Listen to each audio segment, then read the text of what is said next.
कि प्रोफेट मोहम्मद की जो चचेरी बहन थी उसका नाम हिंद था, और वो ऐसा बता रहे थे कि उस समय हिंदुस्तान जो मुल्क था, इस मुल्क से वहां के लोगों को बहुत प्रेम था, और बहुत बार प्रोफेट मोहम्मद ने इस मुल्क के बारे में सुना था।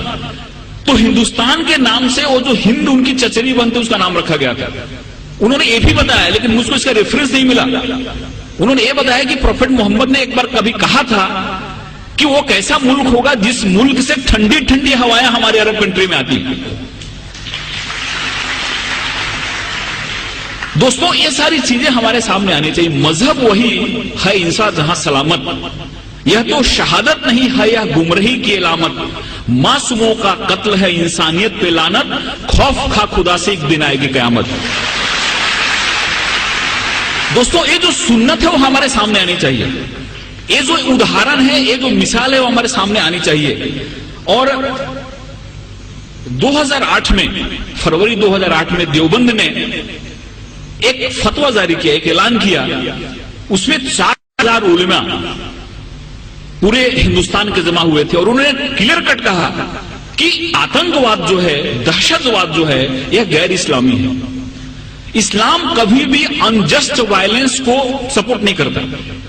इस्लाम में कभी भी गलत हिंसा को सपोर्ट नहीं किया गया है। और फरवरी 2008 में उन्होंने फतवा जारी करके इस दहशतवाद को, टेररिज्म को एंटी इस्लामिक बताया। दोस्तों, मैं कुरान की 2-3 आयत आपके सामने कोट करना चाहूंगा।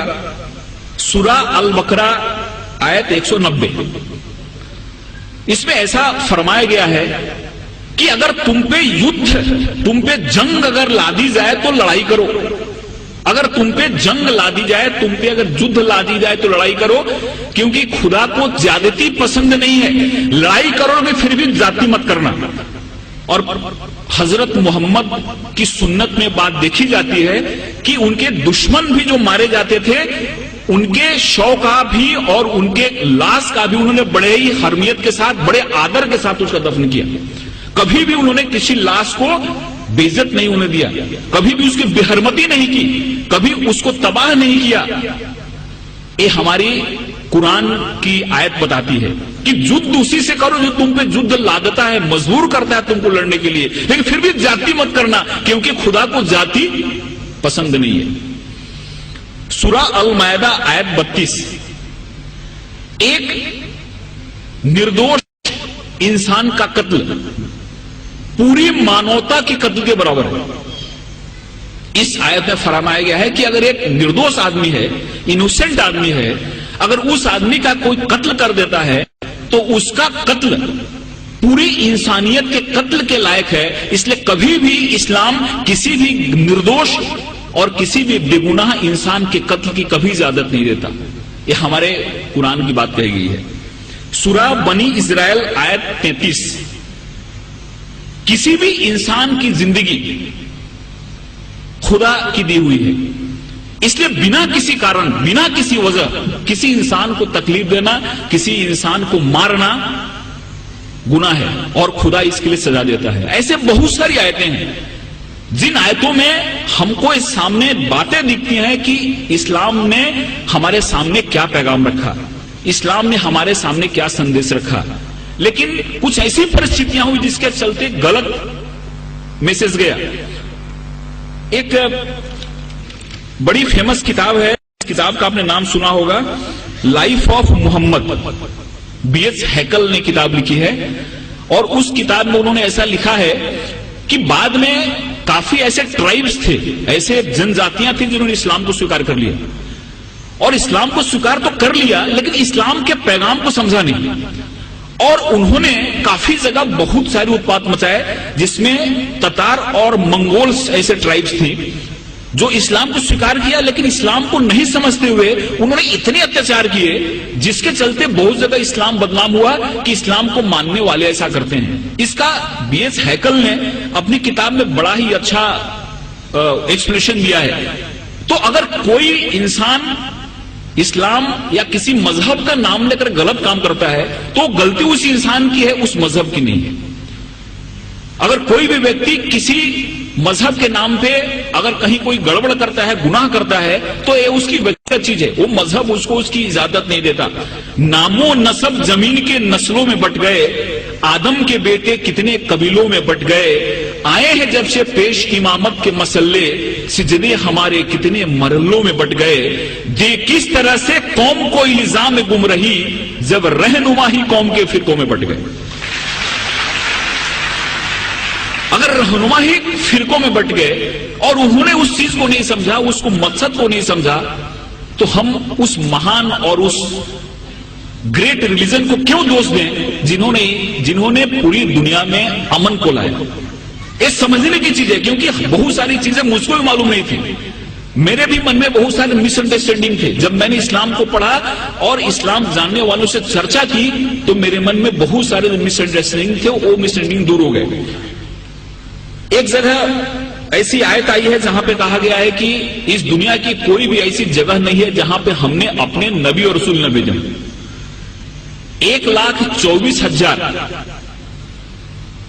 हमने अपने नबी रसूल दुनिया में भेजे, जिसमें से 25 का नाम कुरान में आया है।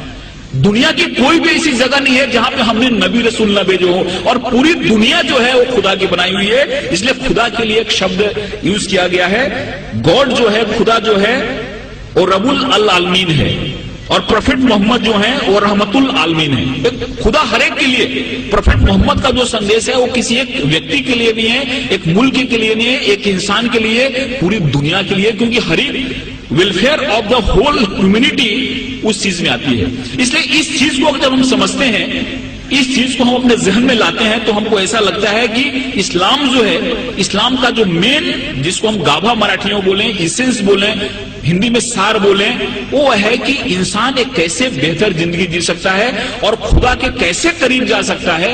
एक चीज हमारे इस्लाम में बताई गई है, और मुझे उम्मीद है कि इस तरह के कार्यक्रम से ये जो बात है लोग तक पहुंचेगी और इंसान एक अच्छा बेहतर इंसान बनेगा, और हर एक इंसान के मन में प्यार मोहब्बत की बात आएगी। कुरान में जिहाद जो शब्द है, लफ्ज है, केवल 41 टाइम आया है, लेकिन और जो चीजें हैं, कंपैशन की बात है, रहमत की बात है। आप कहीं भी देखो, कुरान की शुरुआत होती है रहमत से, रहीम से शुरुआत होती है, और वो जो शब्द है रहमत शब्द, वो 325 बार आया हुआ है। रहमत शब्द जो है, कंपैशन शब्द जो है, वो 325 बार आया हुआ है, और जिहाद शब्द जो है वो 41 टाइम आया है, और वो भी जंग के अर्थ में नहीं आया है। जिहाद एक एफर्ट्स के रूप में आया है, एक कोशिश के रूप में आया है, और उसमें भी ऐसा कहा गया है कि जिहादे अकबर और जिहादे असगर। तलवार की लड़ाई बहुत छोटी लड़ाई है, जिसको उन्होंने जिहादे असगर कहा, और खुद से लड़ना जिहादे अकबर है।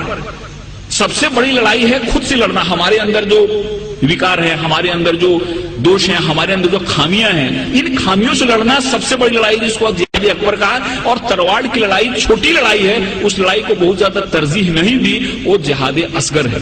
इसलिए बहुत ऐसी चीजें हमारे सामने आती हैं जिस चीजों से ऐसा लगता है कि इस्लाम ने दुनिया को क्या दिया, लेकिन कुछ लोगों ने जानबूझ के इसको फैलाया, कुछ लोगों ने समझा इसको नहीं, कुछ लोगों ने समझाया नहीं। और मुझे उम्मीद है कि जिस हिसाब से इस्लामिक रिसर्च सेंटर ने इस्लाम को बड़े साइंटिफिक ढंग से सामने लाया है, उनकी किताबें भी जो निकली हैं, वो किताबें जब कोई आदमी पढ़ता है तो उसके मन में एक सही पिक्चर आता है। कहीं भी किसी के बारे में नफरत नहीं, कहीं भी किसी के बारे में मन में विद्वेष या दुश्मनी पैदा नहीं होती। इसलिए मैं खुदा से दुआ करता हूं कि उनका ये जो मकसद है वो कामयाब हो, हमारे हिंदुस्तान में, पूरी दुनिया में अमन फैले, कौमी एकता फैले, कौमी आहंगी फैले। और इस शब्दों के साथ मैं आपसे विदा लेता हूं कि मोहब्बत से करो आगाज तो अजनबी भी करीब आते हैं।